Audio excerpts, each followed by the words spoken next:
So now I'll welcome John Roche, who probably doesn't need a lot of introduction, Chief Scientist and Advisor and Director at MPI. Kia ora tātou, tēnā koutou, ko te kai tohotoa mātanga pūtaia mātua, me te pau whakahere ki te mahi aha whenua, ki te manatua aha mātua, ko Crocon toka Monga, ko Maine toka Awa, ko Norman, ko Celt, ko Irish o ko Ibi, ko John Roche toka Wingwa. Dia Yeva Cordia, Sas Aaron me, that's for you Tommy.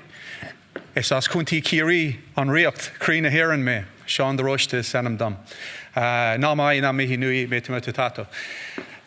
Good evening. When I agreed to speak, there was two things that weren't made clear to me. One, what was I going to talk on? And obviously there was a rush of blood to somebody's head when they gave me this title. And the second was that I wouldn't be the last thing standing between you and a beer. And every time I get the graveyard shift at a conference, I'm reminded of the immortal words of Tom Waits when he said, "I'd rather have a bottle in front of me than a frontal lobotomy." So, what is a sustainable food system? I've butchered or paraphrased the FAO in describing sustainable food systems as systems that achieve food and nutrition security today and contribute to sustainable food and nutrition security for future generations. And to break that down, and I'm sure there are other bullet points that you could put into this as well, but that includes food availability, obviously, the nutritional adequacy, which Rich has just touched on as well, the affordability of that food, the profitability of that food for the person that produces it, obviously, and the fact that it's environmentally benign, or to use a more a modern take on an old concept, it's regenerative. I see you, Jacqueline. Don't throw anything at me. So when we look at the breakdown of the food system and its role in climate change, just to summarize it, the pre-production phase, the development of fertilizers, pesticides, etc., is approximately 1 to 1.5% of total anthropogenic GHGs. The production of food, the agricultural and horticultural sector, so inside the farm gate, is responsible for somewhere between 15 and 25% of anthropogenic GHGs, and in post-production, again, a small amount. So, but importantly, the food system is responsible for between 20 and 30% of anthropogenic GHG emissions. Now, I put that up, and I know I'm speaking to probably the converted here, but I hear a lot of people telling us, well, people have to eat. Food should be left out of this, or that the IPCC said that food security was more important, so food should be left out of this. We account for nearly a third of all GHG emissions. We can't be left out of this. It is incredibly important that we are able to reduce our warming impact from our food systems. And the IPCC estimates that approximately 50% of total agricultural emissions are non-CO2, so they're methane and nitrous oxide. And of course, that's been recognized. When you look at the major food ingredients companies around the world, they are pledging to reduce their greenhouse gas footprint, and they are pledging to reduce it by a lot, and they are pledging to reduce it quickly. So the time is now. We really need to move on this. But if you listen to social media, which I have prone to do for some reason, or even regular media, you're left with this concept. Everybody knows that we need to eat, but we're left with a choice. You can either have a healthy planet or you can have cattle and sheep, but you can't have both. And so that's what I want to touch on in terms of a sustainable food system. And look, I've picked a particular article here, but I know any of you can go to Google and find dozens of these. You can find them every day. But the headline obviously grabs it. You know, the biggest analysis to date reveals a huge footprint of livestock, not of food. It provides just 18% of calories. Now, most of you know that when you eat livestock, you don't eat them for calories, but they take 83% of farmland. And so the hyperbole that goes with that is, without meat and dairy consumption, global farmland use could be reduced by more than 75%. That is true. An area equivalent to large countries, obviously. And a vegan diet is probably the single biggest way to reduce your impact on planet Earth. Now, when you dig into the statistics and you see what makes up the global greenhouse gas footprint, it's really, really hard to see where you could come up with that conclusion. Food production, as I said, is really important. You know, the food system is close to a third of our greenhouse gas footprint. But agriculture itself is around 18%, when the energy sector is around 73% of our greenhouse gas footprint globally. And when you break down agriculture, as our World in Data have done very nicely for me here, it makes up around 6% of the total. So again, not meaning to suggest that this isn't important, not meaning to suggest for a second that the livestock sector doesn't need to do its part in reducing its warming impact. But I just, the hyperbole tend to get to me at times. So let's look at nutrition. And, I should start with a caveat. I don't care what you eat, really don't. It doesn't impact me. My diet gets talked about more than anybody else's in the world because I've got an aversion to plant-based material. But so this is my dinner up here, or my lunch or something anyway. So Nick Smith at the Sustainable Nutrition Initiative was kind enough to give me a few slides here out of the work that they've been doing in developing the Delta model. And I think it's really, really interesting to show this. So this is the mass flow of food in the world. So 87% of the food that's produced en masse, so it's a mass balance, is from plants, 13% is from animals. When you take that through to the food supply, so what actually ends up with people, approximately 75% of the people's food is from plants, and approximately 25% is from animals.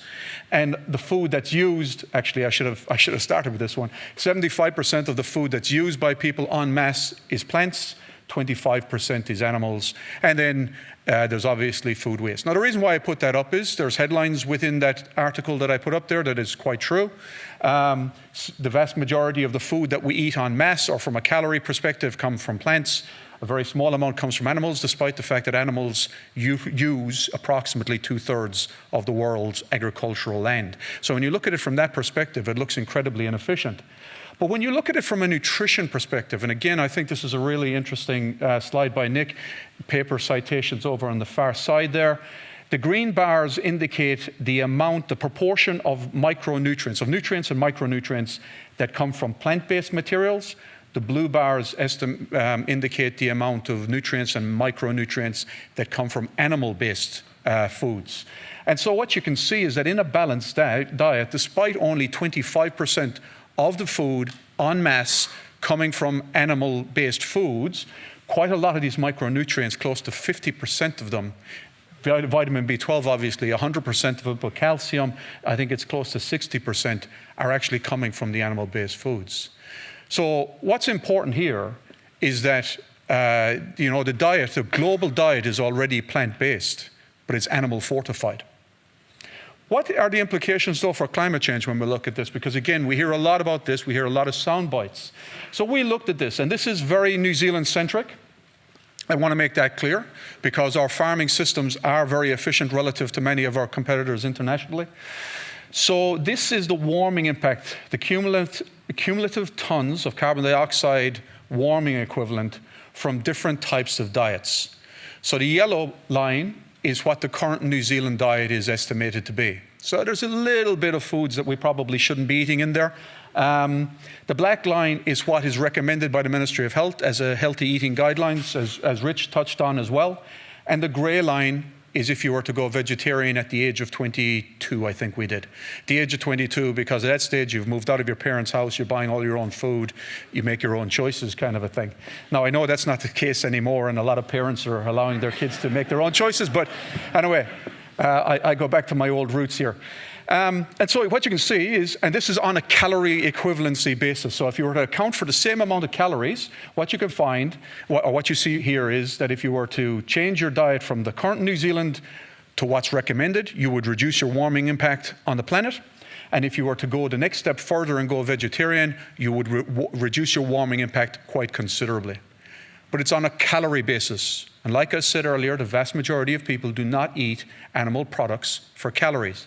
When we look at it on a protein equivalency basis, you can see that by improving our diets, by dropping out the fast food, the chocolate, etc., we will live miserable lives, but we will reduce our impact on the climate. But by going from a recommended Ministry of Health healthy eating guidelines type diet to a vegetarian diet, we have almost no impact, warming impact on the planet. So this is not the silver bullet that it is being laid out to believe. So what about affordability? I'm almost finished, Nikki. I realize these guys are getting thirsty. Again, when it was modeled, the actual least cost nutrient adequate diet, the numbers here aren't as important as the trend. The least cost nutrient adequate diet costs about $2 a day, but the least cost plant only diet costs nearly 70% more than the more omnivorous diet, the flexitarian type diet. And you would need large increases in the price of animal products for them to actually to be priced out of a diet. So from affordability point of view, that balanced diet is very, very important as well. So just to summarize, the food system is a considerable contributor to global greenhouse gases. And we need to sing that from the highest hills. Farmers and growers, those that are still digging their heels in, need to understand this. We will not achieve what we need to achieve. We will not redress the type of challenges that we are currently dealing with in New Zealand unless we recognize that the food system has to change globally, but here in New Zealand as well. The global diet is plant-based, but it's animal fortified. So the vast majority of food that people eat in the world come from plants. Animal source foods are an important natural source of essential amino acids and micronutrients. I think that's an important thing for people to grasp as well. But empty calorie foods do add considerably to our footprint. And we should be considering the impact of that as we reach for the next brand not considered bar of chocolate or fast food item. And importantly, changing to vegetarianism in New Zealand has only a very small effect on our warming impact. Now, this has nothing to do with being anti-vegetarian or pro-carnivorous or anything like that. The point I'm making there is we all have to reduce our footprint. Changing our diet between healthy food ingredients is not the solution to reducing our impact on global warming. And with that, Nikki, I will hand it back to you. Thank you.